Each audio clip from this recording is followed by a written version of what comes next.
This is Democracy Now!, democracynow.org, The War and Peace Report. I'm Amy Goodman. And I'm Aaron Natte. Welcome to our listeners and viewers around the country and around the world. Well, today we spend the hour looking at politics, money, and the pursuit of oil, focusing on what's known as the Oil Road, a series of pipelines stretching from the oil-rich Caspian Sea to Europe.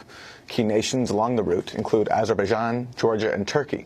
The oil giant BP operates the main pipeline. The oil-rich dictatorship of Azerbaijan is about to hold elections amidst a major decline in the country's record on human rights and freedom of expression. Located between Iran and Russia and lining the Caspian Sea, Azerbaijan is a vital energy supplier to Europe and a transit route for U.S. troops in Afghanistan. Critics say this has led Western powers to turn a blind eye to abuses since President Ilham Aliyev first came to power in 2003, following the death of his father, the former president. Ilham Aliyev amended the constitution to remove term limits in 2009.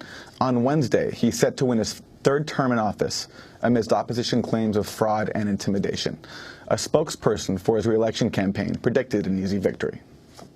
People do want in Azerbaijan. They would like to have a good life, good salary, prosperity, and we have in Azerbaijan. We have prosperity, we have very high dynamic of development, and it means that the people should support the person who organized this policy.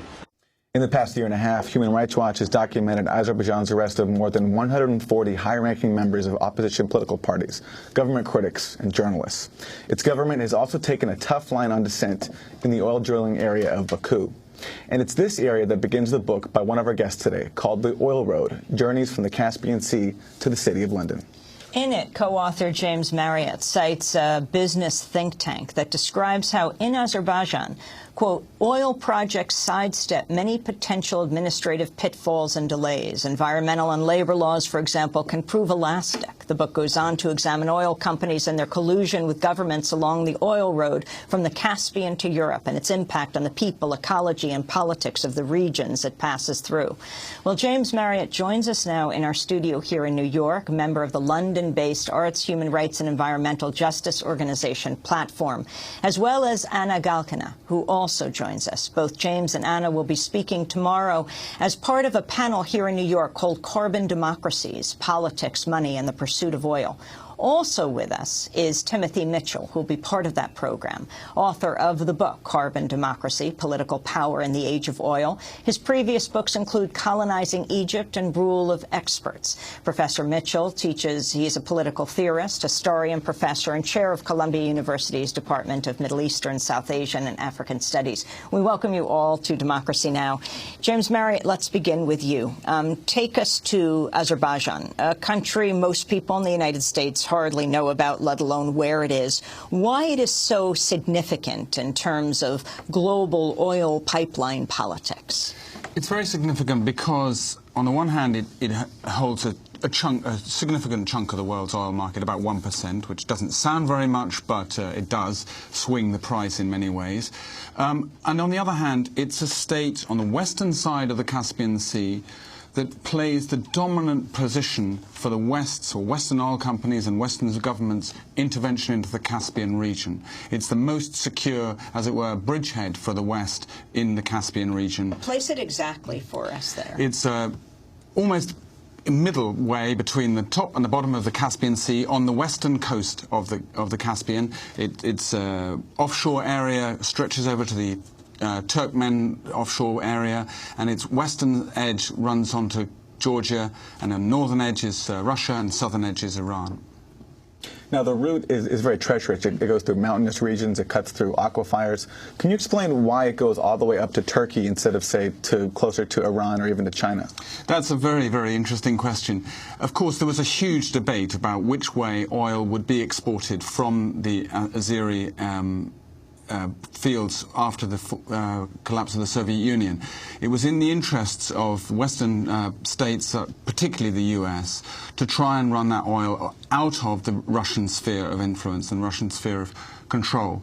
And the State Department was the key driver for the creation of this route. From the point of view of the oil companies, it would have been easier for them to run it through Russian pipelines. There was a big push for them to run it through an Iranian pipeline or create an Iranian pipeline. But it was the State Department that drove the political requirement that it should be exported to the global market through a space which didn't run through Iran, didn't run through China, and didn't run through Russia. And they drove the idea that this should be pushed. It wasn't actually in the interests of the oil companies, particularly in the first instance. Now, the Caspian Sea is a very significant area for the United States. It doesn't have the largest marine base there. That's right. That's correct. I mean, I think what's interesting is that when it was being developed in the early 90s, when it was being pushed in the early 90s in political spheres, it was talked about as being a huge new space of oil and gas production on the scale of Saudi or whatever. Actually, in reality, the amount of oil and gas in the Caspian and the immediate shore is nothing like that. But part of the reason why it was pushed at that scale, I think, was because it was part of a wider geopolitical intent from the US and the Western powers to, in a sense, roll back the developments and territorial acquisitions that had been made by Russia in the 18th century. And why is pipeline so important? Talk about the politics and laws around pipelines. Pipelines are very often used as a significant geopolitical tool like this one. The route that we take, myself and Mika Minio, writing a book for Platform, which is out of the general activity and research of our work over the last 10, 15 years, goes not only through the pipeline in the Caucasus, in Azerbaijan, Georgia and Turkey, but also through another pipeline which runs from Italy through Austria to Germany and takes oil from near Trieste to a set of oil terminals and refineries in southern Germany, Austria and the Czech Republic. That earlier pipeline, built in the 1960s, was also a geopolitical project. It was part of the structure for the West, of NATO, to create an energy supply system which would, in a sense, mirror and be a rival to the energy supply systems that were being created in what is now known as the former Eastern Europe. Russia and the Soviet Union was pushing very hard for oil production to be driven to those states from Siberia, and what was happening in the West was a parallel pipeline. In both those cases, it was created really as a political tool more than primarily a commercial tool. Political to? The Western powers in this instance, both in Europe and in the Caucasus. We're going to break. When we come back, pipelines have their own laws. They are like countries unto themselves. We'll talk about pipelines from Azerbaijan to, well, right here in the United States. We're speaking with James Marriott, who is co-author of a new book. It's called The Oil Road, Journeys from the Caspian Sea to the City of London. We'll also speak with Anna Galkina, who's in the same organization called Platform in London, and Professor Timothy Mitchell. Stay with us.